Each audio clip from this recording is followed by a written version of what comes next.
Urea దొరకలేదని మనస్తాపం చెంది రైతు ఆత్మహత్యకు పాల్పడిన ఘటన మహబూబాబాద్ జిల్లాలో జరిగింది. నెల రోజుల నుంచి కొత్తగూడెం మండలం బూరుగంపు గ్రామానికి చెందిన రైతు మల్లెల నర్సయ్య యూరియా కేంద్రాల చుట్టూ తిరుగుతున్నాడు. యూరియా కోసం తిరిగి అలసిపోయిన నర్సయ్య కళ్ల ముందే పంట ఎండిపోతుంటే చూడలేక పురుగుల మందు తాగాడు. రైతు నర్సయ్యను నర్సంపేటలోని మెడికల్ కాలేజ్కు తరలించారు. అయితే రైతు నర్సయ్యకు మెరుగైన వైద్యం అందించాలని వైద్యులను ఆదేశించారు నర్సంపేట మాజీ ఎమ్మెల్యే పెద్ది సుదర్శన్ రెడ్డి. కాంగ్రెస్ అసమర్థ పాలనలో అన్నదాతల పరిస్థితి ఆగమ్య గోచరంగా మారిందన్నారు. అయితే కట్ట యూరియా కోసం కాళ్లిరిగేలా పిఎస్సిఎస్ కేంద్రాలు, ఆగ్రో సేవ కేంద్రాలు చుట్టూ తిరగాల్సి పరిస్థితి నెలకొందన్నారు. పంటల కంటే ప్రాణాలు ముఖ్యమని రైతులు ఆత్మహత్యలకు పాల్పడొద్దని సూచించారు.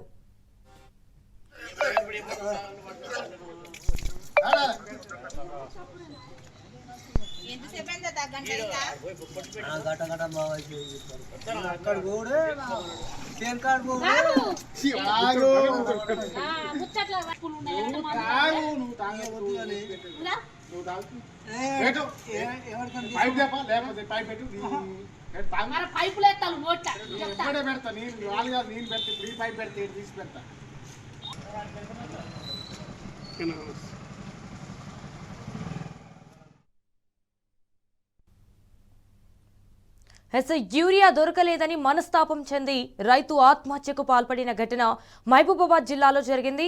నెల రోజుల నుంచి కొత్తగూడెం మండలం బూరుగంపు గ్రామానికి చెందిన రైతు మల్లెల నర్సయ్య యూరియా కేంద్రాల చుట్టూ తిరుగుతున్నాడు. అయితే యూరియా కోసం తిరిగి అలసిపోయిన నర్సయ్య కళ్ల ముందే పంట ఎండిపోతుంటే చూడలేక పురుగుల మందు తాగాడు. రైతు నర్సయ్యను నర్సంపేటలోని మెడికల్ కాలేజ్కు తరలించారు. ఇక రైతు నర్సయ్యకు మెరుగైన వైద్యం అందించాలని వైద్యులను ఆదేశించారు నర్సంపేట మాజీ ఎమ్మెల్యే పెద్ది సుదర్శన్ రెడ్డి. ఇటు కాంగ్రెస్ అసమర్థ పాలనలో అన్నదాతల పరిస్థితి ఆగమ్య గోచరంగా మారిందన్నారు. కట్ట యూరియా కోసం కాళ్లిరిగేలా పిఎస్సిఎస్ కేంద్రాలు, ఆగ్రో సేవా కేంద్రాలు చుట్టూ తిరగాల్సి వచ్చిందని పరిస్థితి నెలకొందన్నారు.